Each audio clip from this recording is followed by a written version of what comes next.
Hello students, as we have started with our programming language, Java programming language, and for today's session we will discuss about the control statement. So control statement is one of the most important part of any programming language because control statement defines that how many parts of the program to be executed and how many parts are not. Okay, so basically the control statements are of two types. One is selection statement, another is iteration statement. Okay.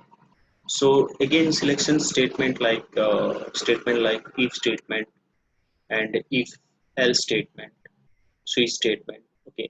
In case of iteration statement, we have for loop for each loop or level for each, and there are two more iteration statements that is while and do while. Okay. So if we discuss about the if statement of selection statement, so it consists of an expression. Okay, it consists of an expression which is checked and return a boolean value. So this is the syntax. If this is the condition, this is the condition. Okay, when this condition is true, okay, when the condition is true, then only it will execute the statements. Okay, and this part is called the block of if statement. If the condition is false, then it will back to this position. It will come to the out of this bracket or out of this block. Okay. So if condition always return a boolean type of value, that means true or false. T or F, true or false. Okay. So if you are writing these statements, then it will only show these statements, the block of code. It will execute the block of code if the condition is satisfied. If the condition is not satisfied, then it will not show any uh, statement at the output terminal. Okay. Then there is another type of if statement that is called if else statement. If else statement defines that if my condition is not true, if the given condition is not true, then what will happen? Okay. So if the condition is true, then it will execute the block of code. This statement will be executed. If the condition is false, okay, then it will execute the else part, the block of the else block. It will execute the else block. In this case, if the condition is true, then it will execute the if block. If the condition is false, then there is no code is available to execute. It will out of this loop.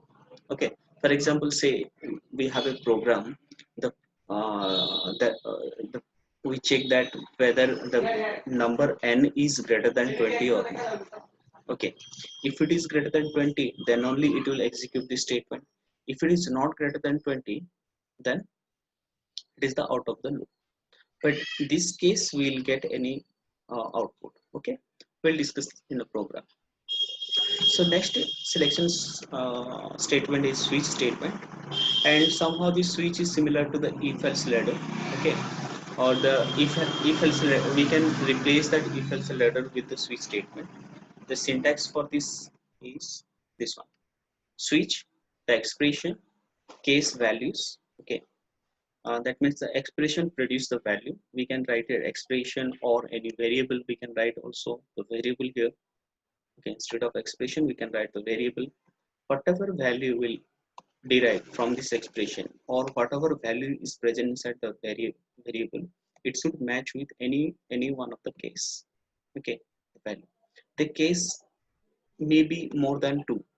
Okay, this is the complete syntax of one case. The case value, then colon, and it's a block of statements that to be executed. After that, there should be a break statement. Okay, when there is a break statement, it will out of this bracket.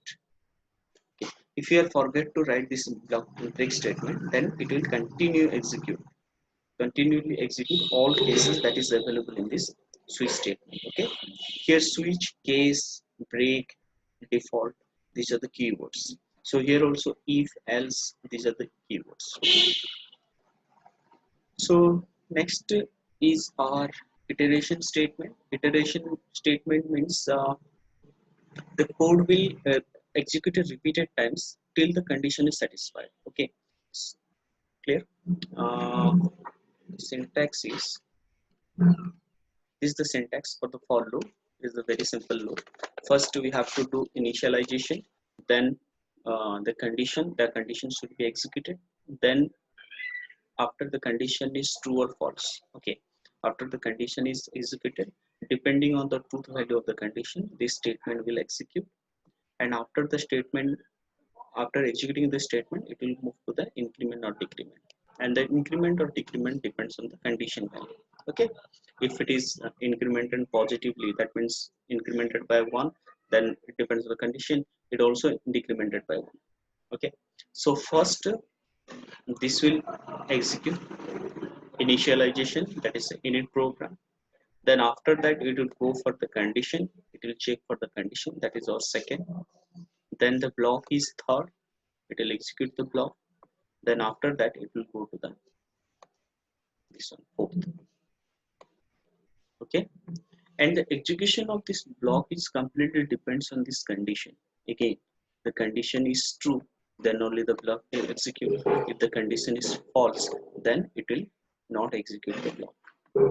Okay, similar way there is a for each loop. So for each loop, instead of initialization, condition, and this one, everything, it is a short form of this for each loop. Basically, this for each loop use in array type of concepts. Okay, in array, uh, the we know that in array, if you have to access the value, we need to move the index values. Okay, so every times we have to search the index value. We can do the array program with this syntax also, and it is better to do this, use this syntax for the array program. Okay, this is the type of the value, that means what value data type it should be. It may be integer, float, character, string. Then this is the value, and this is the array variable. Okay, then only the statement will execute. Okay, there is another for each loop or for loop, that is the leveled for loop. Okay, this for loop is continuing, the for loop is continuing, and if certain condition is arise here, after that condition we can give the level name. So level name can be any name given by the user. Okay, maybe it's the first, maybe the second, maybe third, you can write, but you have to put a colon here. When the condition is satisfied with a uh, certain condition, then it will execute again, it will call that this level. Okay, we'll discuss in programming, right? Then there are two more iteration statements are there. That is, one is while, another is do while. Okay, so in while it also having the condition statement. So while is somehow related to infinity loop. Okay, if our code is little bit change, syntactically change or logically change, then it will lead to infinity looping. Okay, so that first we have to do the initialization. Before the while loop we can do the initialization, we do the condition, then inside that while loop we have to do the increment or decrement.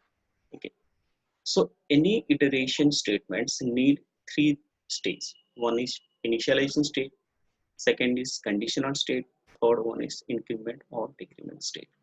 The same thing is doing in all iteration statement.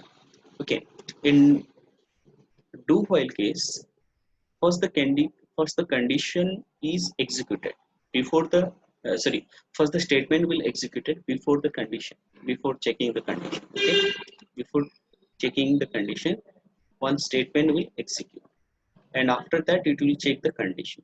So here also we have to initialize here before the do loop. Then in the block of this do loop we have to do the increment or decrement. INC. Okay, increment or decrement. And don't forget to write this semicolon after the while condition. If you skip this, then this syntax will completely wrong.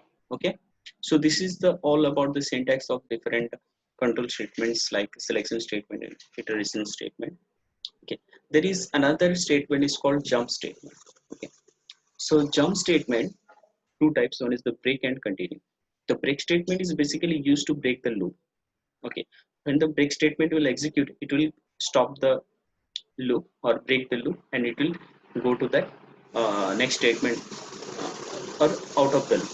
Okay, there is another statement that is continue statement. This continue statement basically used to continue the loop.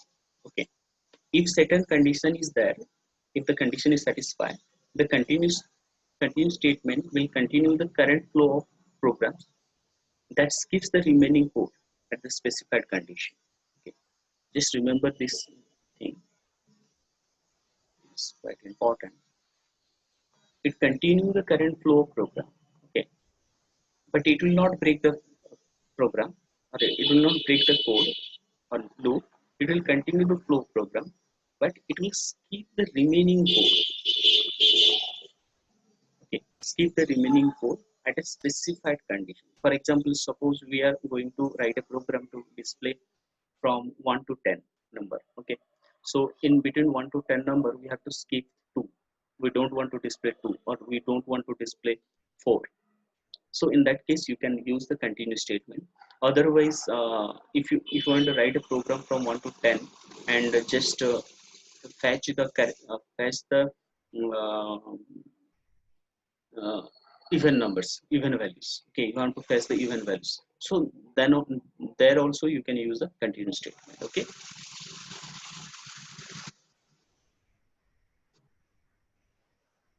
so this is the first program. That program is related to if else program or if program. So here, this one, okay, this one is the name of the file, conditional statement.java. Okay, and this file name is same with the class name. Okay, and the, the class, this class must contain the main function, right? Inside that main function we have to create the object of the class. Okay, object of which class? Object of the other class which is defined inside the program. Okay, this is another class. See, the difference is that for this class I am not going to use the public access specifier. Okay, so I cannot use the access specifier here. Clear? So this test is a class name. It contains a variable a, and this variable is called local or class variables. Okay, I have already explained in the previous videos. This class also contains a method that is check if. So here 21, I use this if statement here, and this is my condition. What the condition says? The condition says that whether 21 is divisible by 2 or not. Okay, whether 21 is divisible by 2 or not. If it is divisible by 2, then it will display this number, this statement. If it is not divisible by 2, then it will come to the else block. Okay, here this 21, suppose I am writing 20, so 20 is divisible by 2, so it will say that number 20 is an even number.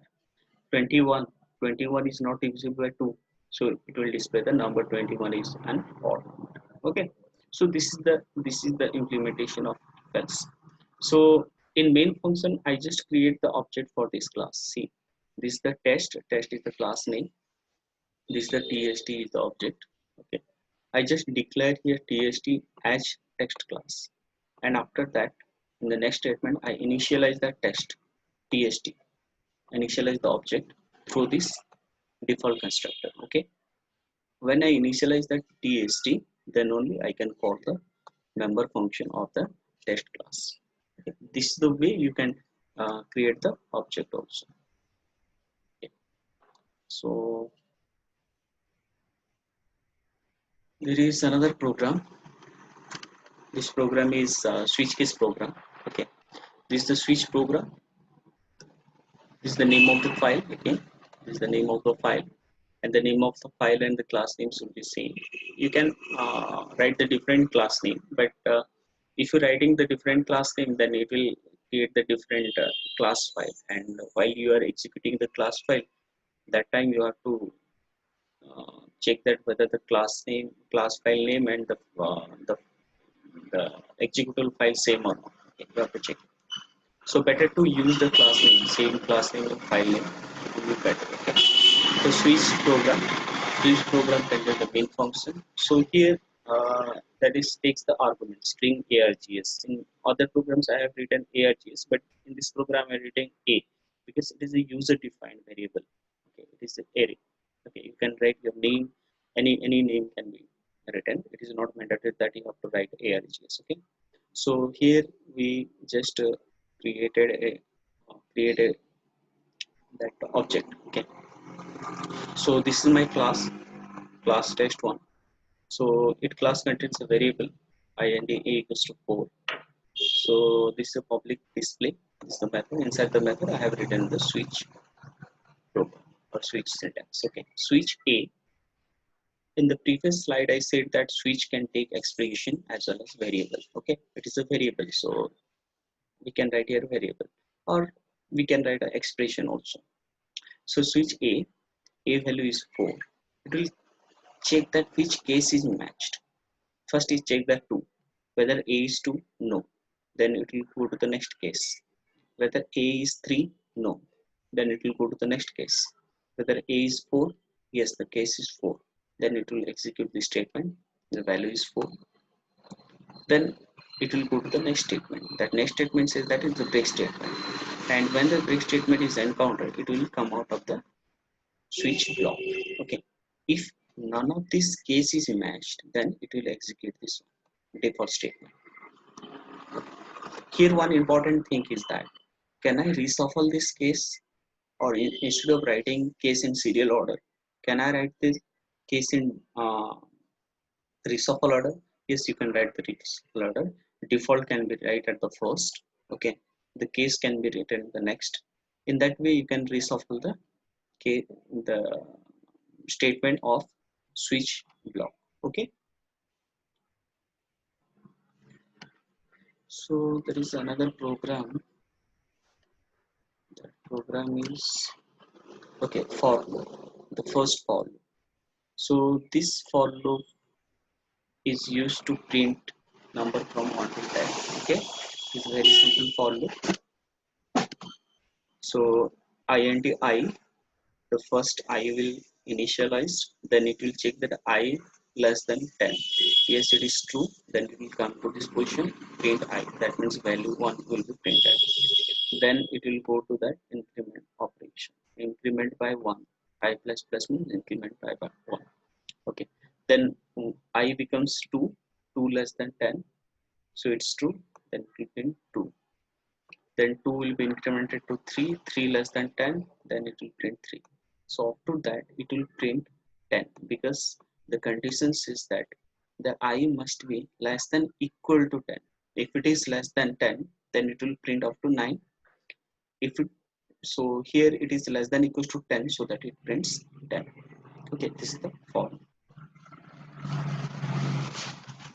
The next program is for each loop. So I define an array here. Okay, I defined an array here, int arr, this one array here. Okay, so this is my variable that I have created a new variable of integer type, because my array is integer type. Okay, this is my array name. So without giving any condition or increment decrement, I simply write the name of the array. Okay, this way also we can implement the for loop. This is for each loop. Okay, so here I have kept this all logic inside the testf class, and I created the object here for testf class. Then through this object I call this display method. Okay, which is present inside the testf class. Okay, so next program is level. Okay, this is the level. So here here is my condition. I have written two for loop. This is my level name. Okay, level name. This is the two for loop. If I have inside the inner for loop, I have just written a condition. What the condition is, that condition I equals to 1. When I equals to 1, it will continue the first. It will not print this one. Okay, this statement. It will go to the first. It will call the level, first level. Okay. uh, when it is true, then it will come to this position. Instead of going to the statement, it will print this one. Okay, again I value will be incremented by 2, then it will print this one. So it will skip that one, I equals to 1. This program will skip I value equals to 1. Okay, so because because the output is after this if statement. After this is if statement, the we are getting the output statement or output value. We are getting the output value. Okay, when the if statement is encountered or the if statement is true, then it will just move going to inside this if block. It will go to the inside of the if block. So inside of the if block there is a continue first. Okay, continue first is there. Continue is a jump statement. I said that continue is not going to break the looping statement. It will just continue the continue statement, just keeping the few codes. So it will skip that this code and it will back to the level name, or it will call the level again. Okay,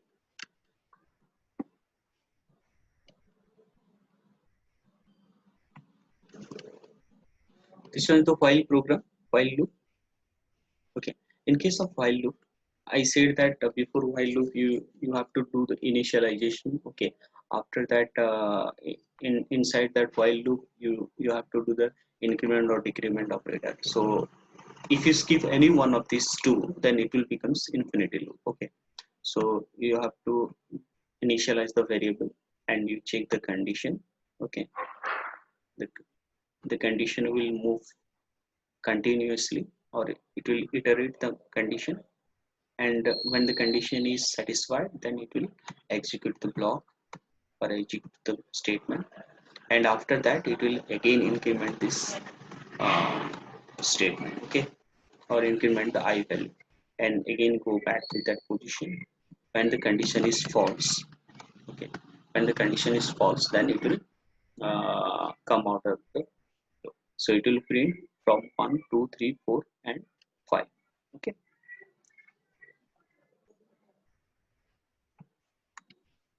so this is the do while loop. In do while loop also we need the first initialization, then condition, then increment or decrement. Okay, but in do while loop, before the condition is satisfied or before checking the condition, it will just print the value. Okay, here if I am writing here I equals to 5, if my condition is I equals to 5 or I not equals to 5, so for any value I cannot be 5. If 1, then 1 is not 5, 2 is not 5, 3 is not 5, 4 is not 5, and 5 is 5 is 5. Okay, so till that statements, what is the value will be printed. If it is not while loop, then there will be no message will display. So it is a do while loop. So it will print value 1 if the condition is not satisfied. Okay, so it means that if we compare the while and do while, in while loop, if the condition is satisfied, then only the statement will execute. Okay, but in case of do while loop, if the condition is not satisfied but nothing is problem, a single iteration is performed. Okay, a single iteration is performed. That happens here. So if the condition is not satisfied, that I less than equals to 5 is not satisfied, then still it will print that I equals to 1. Okay, so this is for the today's class.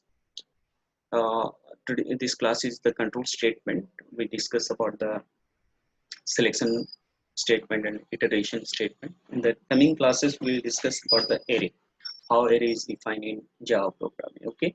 Then we also discuss about the methods, how the method is performing inside the Java programming, and what are the different structure or of method in Java programming. Okay. Thank you so much.